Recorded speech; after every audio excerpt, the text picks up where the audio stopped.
Ashamaa harka fuunee kabajamtoota fi hordoftoota maatii chaanaalii kootii nagaan waaqayyoo lafaaf bakka isin jirtanitti isiniif haa baay'atu.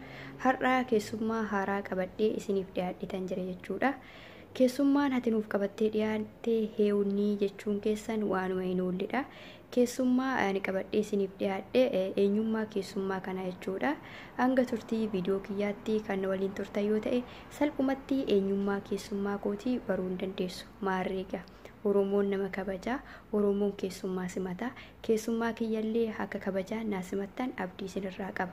Kabajamtoota hordoftoota keenya turtiin waliin godha. Akkasuma viidiyoo keenya har'a yoo isinitti tole kan jaalattan immoo yoo ta'e laayikii akkasuma hiriyoota keessaniif sheerii gochuudhaan nu bukkee dhaabadhaa isiniin jedha. Turtii kan isin waliin godhe ani boonee shahu. Garuma keessummaa kootti isin dabarsaa turtii gaarii.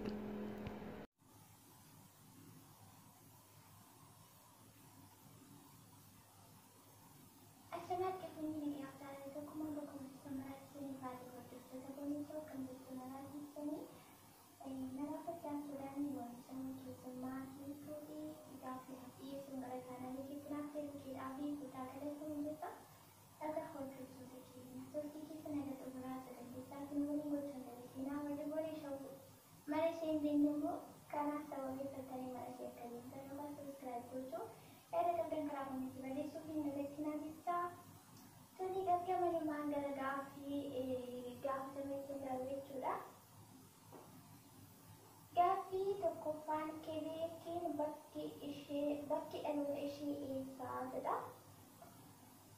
Kebeekiin bakki dhaloota koo Wallagga Bahaa godina Horroo Guduruu aanaa Jimmaa Gannatii keessatti kan dhaladhee guddadhe.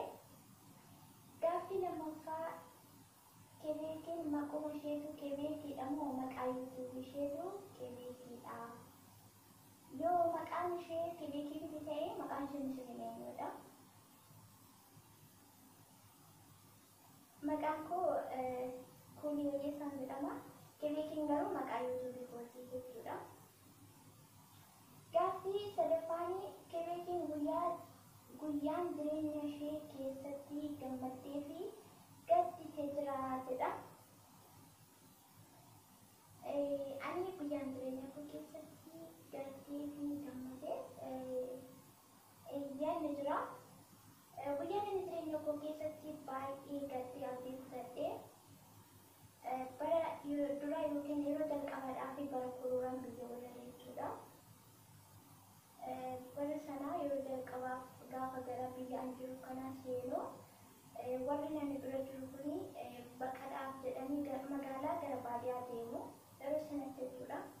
Gara baadiyyaa gaafa deemanii yeroo sana baay'ee ho'a waan ta'eef mootoraanii akkasuma konkolaataadhaan jechuudha asitti kan socho'an baadiyyaa keessa maatiin jira kana baay'ee waan ta'aniif walitti deemu. Gara walirraa fagoodhaa ho'a waan ta'eef garuu tarkaanfii tokko socho'uu hin danda'amu miilaan jechuudha. Kanaafuu anaa fi waatinyaa koo kan waliin hojjennu mootoraan ture kan nuti achi keessa deddeemnu baadiyyaa keessa mana akkas ollaa bukkee tokko tokko deddeemnu firii deemnu waan ta'eedhaaf deemuu hin danda'amu garuu ho'a waan ta'eef akkasitti deemuu hin dandeenye mootoraan osoo deemnu motorri galagale jechuudha. Motorri motoraan deemnu fakkiin hin galagalti. Gaafa sana miidhaa guddaan nurra gahee miidhaan nurra gahee suni baay'ee sodaachisaa ture yeroo sana keessatti mana yaalaatti illee jijjiiruun baay'ee ulfaataa ture sababni isaa gara baadiyyaallee jirraa baadiyyaa sanarraa mana yaala baay'ee fagoodha. Lammaffaa immoo koronaan yeroo sana jireef waan seenuufi uummanni baay'ee sodaatee jira jechuudha. Kanaaf miidhaa yeroo sana nurra gahee baay'ee sodaachisaa ture. Innaa guyyaan itti baay'ee gaddee guyyaa sana jechuudha. Guyyaan itti baay'ee gammade immoo YouTube chaanaliin kun jalaa badee ture. Akkuma ta'u ta'ee deeffadhe jechuudha guyyaa sadii booda. Guyyaan itti baay'ee gammade isa kana. Gaaffii afurfaanii amala namaa irraa maal jaallata maal jibbitaa jedha. Amala namaa irraa kanan jaalladhu nama ofitti amanummaa yookiin kutannoo qabu. Amala namaa irraa kanan jibbu nama fafakkeessu yookaan nama soodhuudhaan keessaa hin jirre afaan namaa fakkeessee deddeebi'u nama akkasii natti hin jiru nan jibba jechuudha. Gaaffii sadaffaan affaanii jireenya keessatti nama waliin jiraachuuf maaltu nama barbaachisa?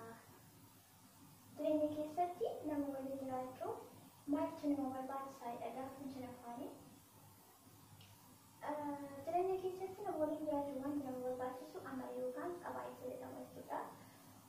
Amala gaarii qabaachuu jennaan nama kan waliiniyyuu bineensa waliiniyyuu buluun ni danda'ama jechuun dhalli namaa bineensa waliin jiraachuu buluullee hin danda'u. Rabbi uumaan ganamaa kan waan beekuufi nama bineensa garaagaraa godhee uume garuu namni amala qabu bineensa faanallee jiraachuu ni danda'a waan ta'eef jireenya keessatti nama waliin jiraachuuf wanti nama barbaachisu gabaabumatti deebiin kun amala jechuudha. Amala gaarii qabaachuu akkasuma obsaa fi kanneen kana fakkaatan jechuudha. Gaaffii jaaffaa namni tokko jireenya isaa keessatti tasumaa wanti inni gochuu hin qabne maalidha?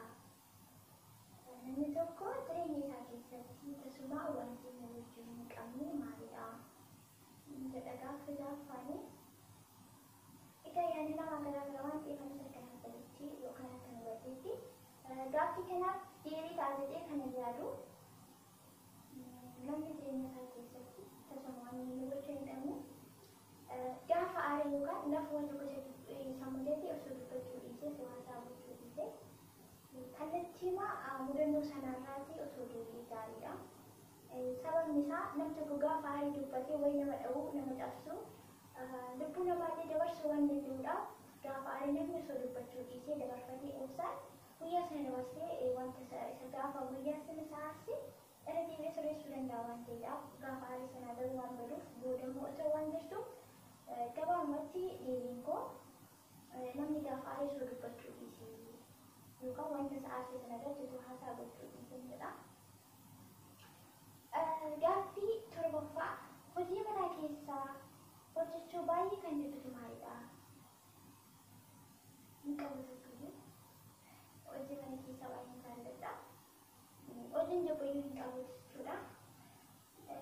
Garuu walumaa galatti hojii mana keessaa jedha gaaffichi otoo hojii biyya alaa keessaa maal hojjechuu jibbitan ta'e wanti inni kun jirutu ta'e amma hojii mana keessaa waan ta'eef adda naaf hin baane gabaabumatti gaaffiin koo hojii mana keessaa kan hojjechuu jibbu hin jiru.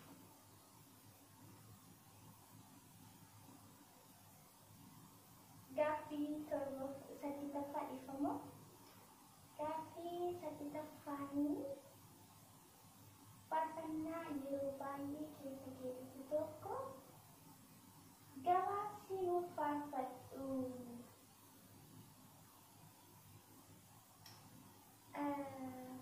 Faarfannaa baay'ee keessa kolfa garuu maaliifatti gaaffii garaagaraa maddanii jiru. Haa ta'u hundumaafuu hambaa tokko nama kora garuu sagaleen koo faarfannaa fuundi sirbaa fuundi boo'ichaaf hin ta'u. Garuu jireenya fuuraa keessatti hundumtuu fudhatamaadha. Kanaafuu yaada jedhee yaada. Yoo sagaleen koo garuu kan bareedu taate qorichi jalatti na barreessaa ittiin fufeessuudha. Kanaafuu gara faarfannaatti hin galaa.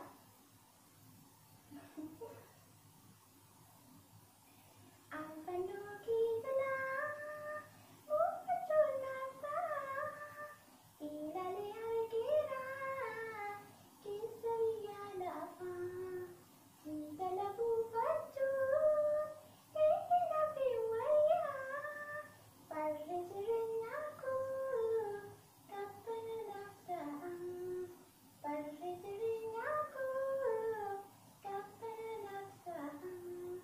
Gaaffii saddeettaffaan kan hin deebi'e dhimma sagalee koreetti dursee isinitti marseera. Egaa akkuma jalqabaatti jechuu yaadu warri chaanaalii kana karaa keessatti sabiskiraayib gochuun maatii chaanaalii goonitti dabalamuu hin jajjabeena. Akkasuma warri karaa faarfannaa yookiin dama gaaffii kennamuu hin qabdan gaaffii wal gaafachuuf fedha qabdan tokko bifa garaagaraatiin wal gaafachuu dandeessanii fakkeenyaaf amantaa tokko tokkoon wal ooluun hin jiru.